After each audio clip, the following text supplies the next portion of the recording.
Welcome to the Ricky Matthews Show from the Citizens Bank studio. I want to welcome you to this celebration of the people who are working so hard to make Mississippi such a great place to live, work, and play. And again, I'm thrilled to have Citizens Bank as the studio sponsor. They're doing great work in the state, especially here on the Mississippi Gulf Coast. You know, there's no denying it. The Cruisin the Coast is a major event for coastal Mississippi. It's a major event for Mississippi, for that matter, attracting car enthusiasts and visitors from all over the United States and beyond. And it has become known as a, I say we already know this, but when they talk about it, it's known as a vibrant coastal atmosphere. Of course, the stunning cars and the opportunity to connect with fellow car enthusiasts. And I did a little research today, and I'm going to be sharing here once I get my guest on. What are people saying about Cruisin the Coast? We'll come back to that in just a second, but without any further ado, let me bring in my friend, the CEO of Cruisin the Coast, Woody Bailey. Woody, how you doing, my friend? Ricky, doing fine, thanks. Everything good with you today? Everything's going really well. Man, congratulations on a record event again. Well, thank you. We did surpass our last year's record substantially by about 452 vehicles, 10,070 vehicles, 45 states, Canada, England, Germany. So it was quite a turnout this year. Wow, that's incredible. As I promised, I want to share. I've got some quotes that I gathered up from different angles. And there's 7 of them. I'm gonna read 7 to you, and then we'll talk a little bit about the sort of the overall vibe that's coming out of this and what's being said in social media, et cetera. And then we'll take a step back just a little bit and just talk more generally about what's going on, how did this year go, et cetera. The first one is from actually a local resident. I thought I would include somebody from a local in this, but it said. He said this: Cruisin the Coast is like stepping back in time. The atmosphere, the classic cars, and the camaraderie among car lovers make it an unforgettable experience, even for locals. I love that one. Here's a car enthusiast that came here to enjoy the event.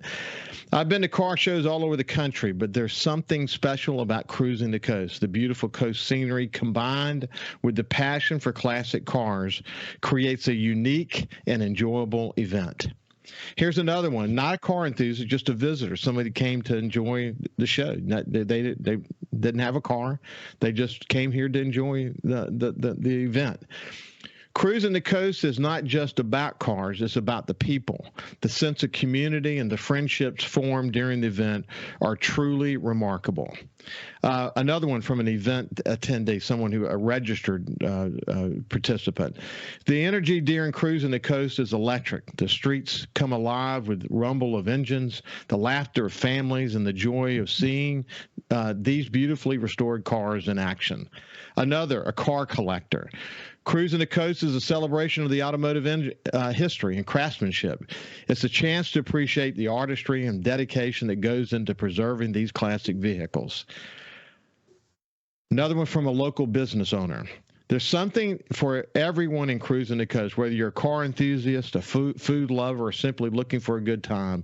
The event offers a wide range of activities and entertainment. And then lastly, from someone who was a registered participant, Cruisin the Coast brings people together from all walks of life.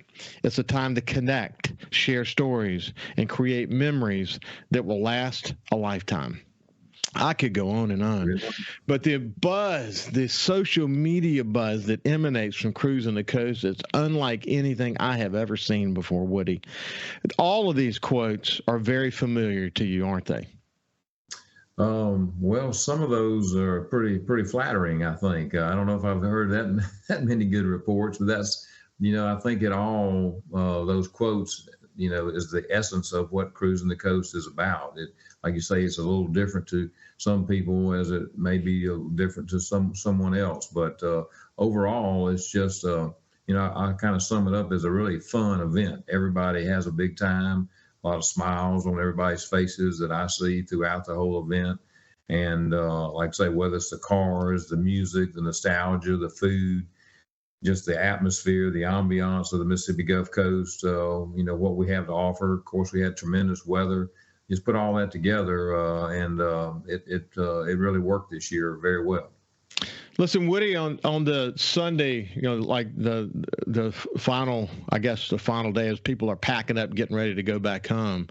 On that Sunday, Ann and I drove from here on the North Shore of Biloxi Bay and went down to Highway 90, and then we drove the stretch of Highway 90 down to St. Michael's where we go to church.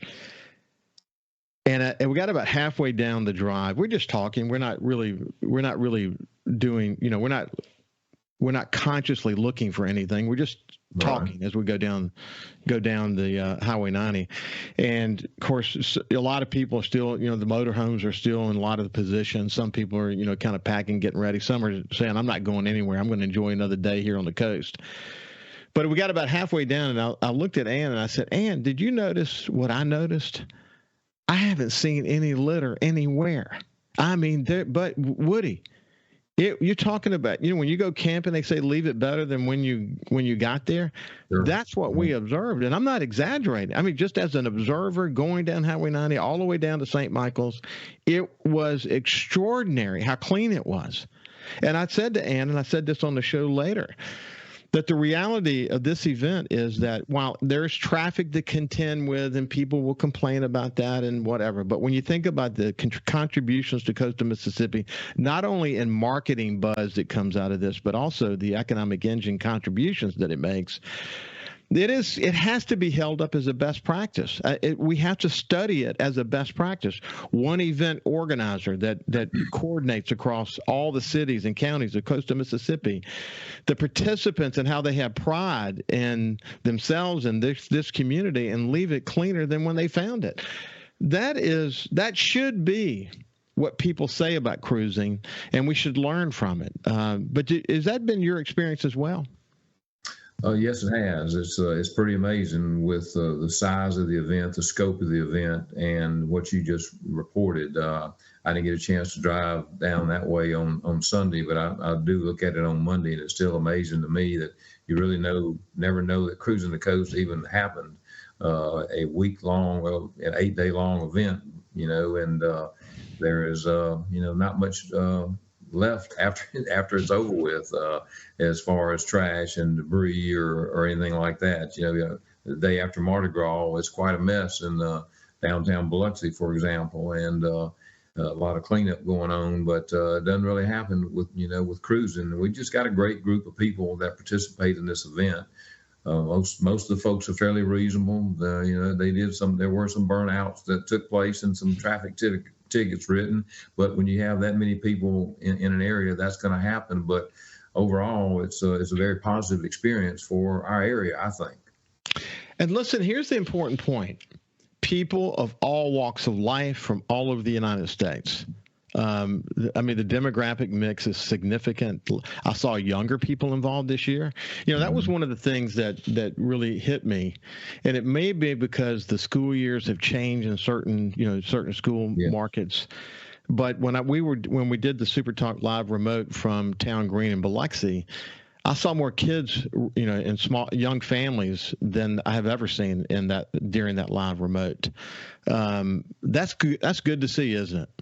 Oh, it was great, and I was aware of that with the schools when we were doing some planning and all. That really Cruisin the Coast week has become actually a holiday week, and then the school superintendents and all have kind of planned their schedule with Cruisin the Coast in mind, and I think it's a great thing.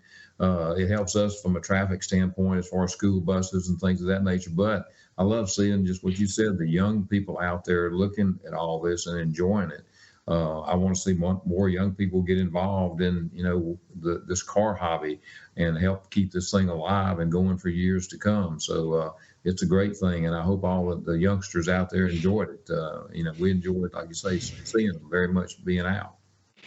Listen, at that live remote, incidentally, Rob Siegler from your team joined me. He did a terrific job of representing Cruisin the Coast. You would have normally been with us, as you are every year, but you were in Waveland. That was exciting to add Waveland to the mix this year, wasn't it?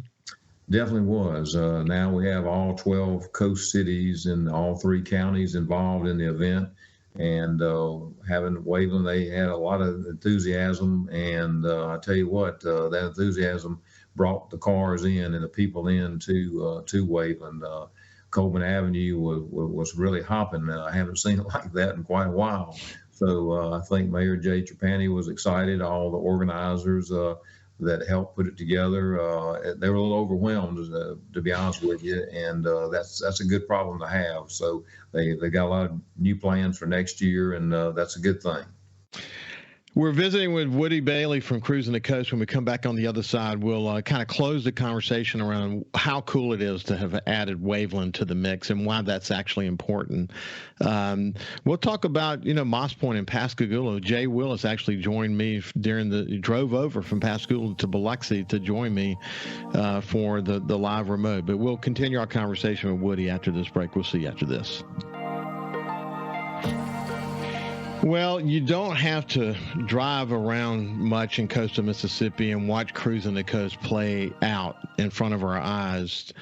And when you add to it the beautiful scenery of coastal Mississippi and the incredible weather that we've been lucky enough to have the last couple of years, it's there's no wonder that when people go back home, and certainly while they're here taking photos and posting them to their social media accounts, that they can't wait to get back. And one of the stories of Cruisin the Coast, especially this year, are the number of people who haven't even really made it home good before they're already registering for next year. Isn't that true, Woody?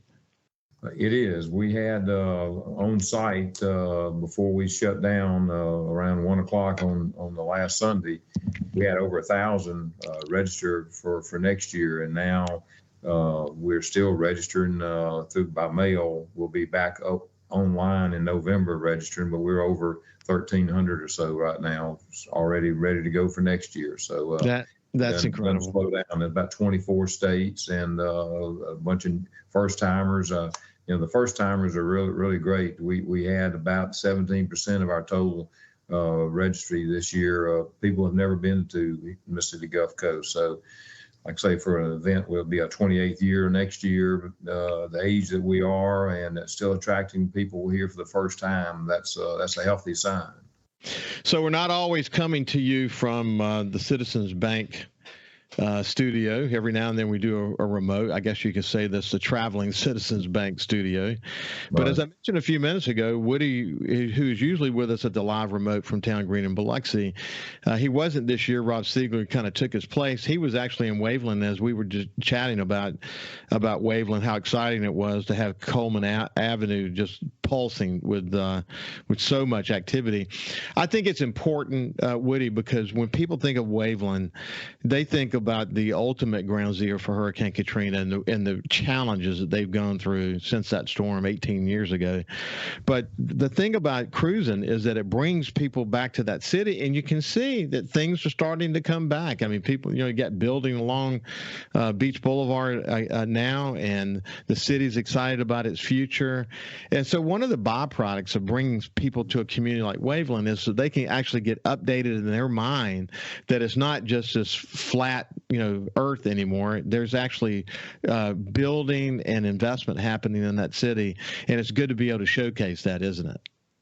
It is, and I'm glad we were able to do that for them, during Cruisin the Coast. And we also see that people come back other times of the year.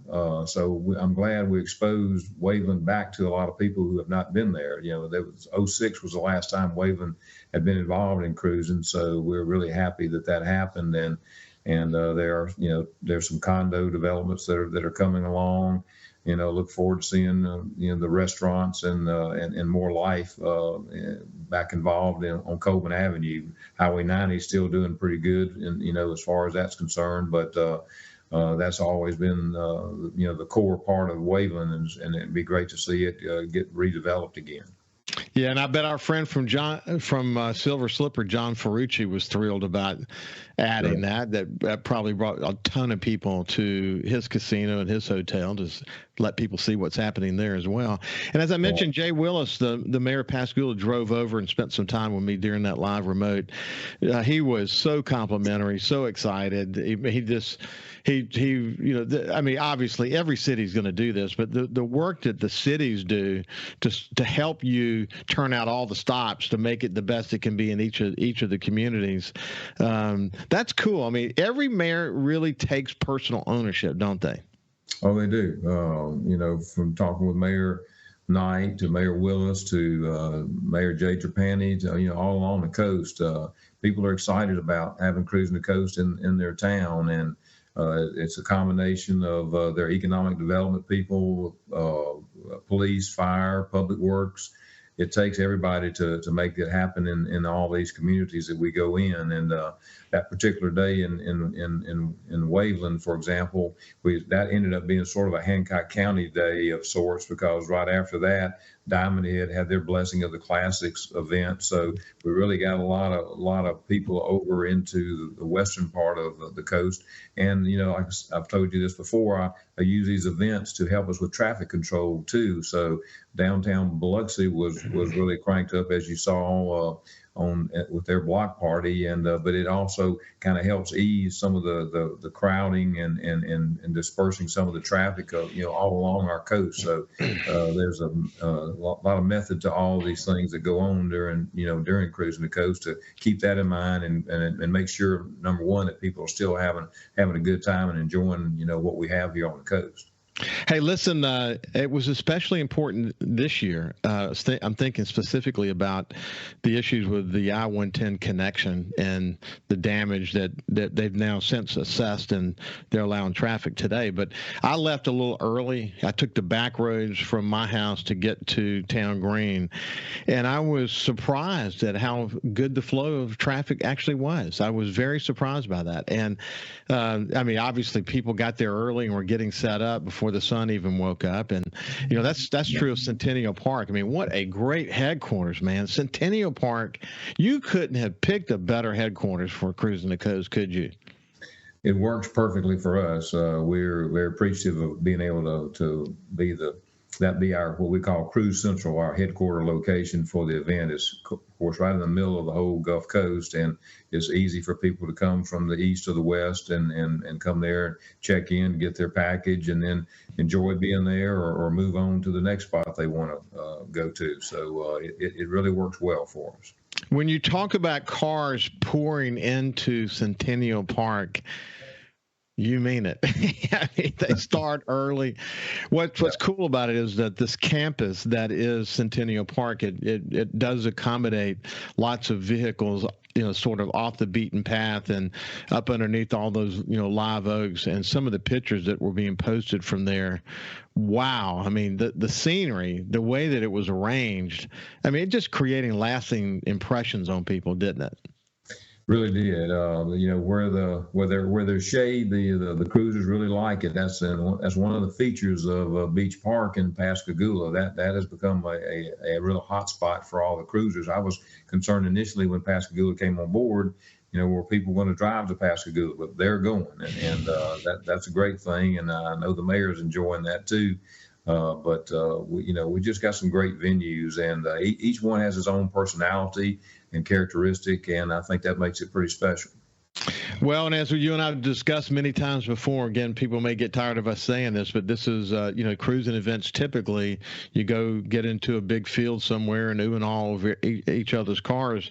This is actually a cruising event where you can actually drive, you can actually cruise. And the uniqueness of this place, when you add the beach boulevards of Hancock County and the beach boulevards of Jackson County to the beach boulevard of Harrison County, I mean, it is there isn't an event like it anywhere, is there? Really not. Hot August nights in Reno, they go between Reno and Sparks, but you don't have what we have. They just don't have that. I mean, it's a great event. I enjoy going there, and we compare notes with the two events.